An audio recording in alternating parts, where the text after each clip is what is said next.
Breaking news आहे update कंदासीं वाक़े पाकिस्तान पीपल्स पार्टी हुकूमत के 8 ऑगस्ट ते असेंबलियूं तोड़ण जी तजवीज़ ॾेई छॾी। पीपल्स पार्टी के मरकज़ी अॻवान सईद नवीद कमर चयो आहे त पाकिस्तान पीपल्स पार्टी हुकूमत के असेंबलियूं तोड़ण जी तजवीज़ ॾेई छॾी आहे। बिल्कुल नासिन वाक़े आगाह कयूं पिया। हुन चयो त असेंबलियूं तोड़ण जो फ़ैसिलो वफ़ाक़ी हुकूमत खे करणो आहे। चूंड सुधारनि ते सियासी पार्टियुनि में इतफ़ाक़ राय ज़रूरी आहे। हुन चयो त आरटीएस जहिड़ा मामला चूंड सुधारनि में अहम आहिनि। इन जा वधीक अपडेट मालूम वठंदासीं। नज़ीर चाणन ब्यूरो चीफ इस्लामाबाद खां लाइन ते मौजूद आहे। जी नज़ीर आगाह कजो। पास आते हैं पीपल्स पार्टी तरफा वफ़ाक़ी हुकूमत के इन ॻाल्हि जी तजवीज़ ॾिनी हुई आहे त जेकी मौजूदा हुकूमत आहे उन जूं जेके असेंबलियूं आहिनि उहे 8 अगस्त ताईं हर सूरत में जेको आहे सो टोड़ी वञनि ऐं कानून जी इन राफ़ी न करणु घुरिजे।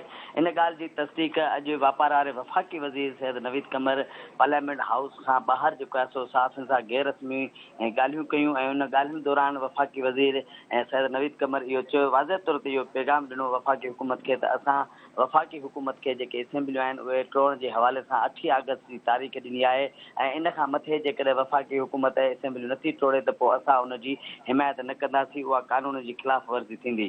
वफ़ाक़ी वज़ीर सैयद नवीद कमर इन ॻाल्हि जो बि जेको आहे सो इतराफ़ कयो त जेसि इलेक्शन जेको कराइणु आहे उहो वफ़ाक़ी हुकूमत जो कमु आहे ऐं इलेक्शन कमीशन जो कमु आहे ऐं सियासी पार्टी हुजण जे नाते पीपल्स पार्टी जेकी तजवीज़ ही 8 अगस्त ताईं असेंबलियूं ख़तमु करण टोड़ण जे हवाले सां उहा तजवीज़ ॾेई छॾी आहे ऐं पीपल्स पार्टी हमेशह आइन ऐं कानून ते जेको आहे सो अमल दरामद कयो आहे। ऐं अॼु बि पीपल्स पार्टी इहो ई चाहे थी त वफ़ाक़ी हुकूमत पंहिंजी जेकी मुदत। ठीकु आहे नज़ीर, वॾी महिरबानी आगाह कयो।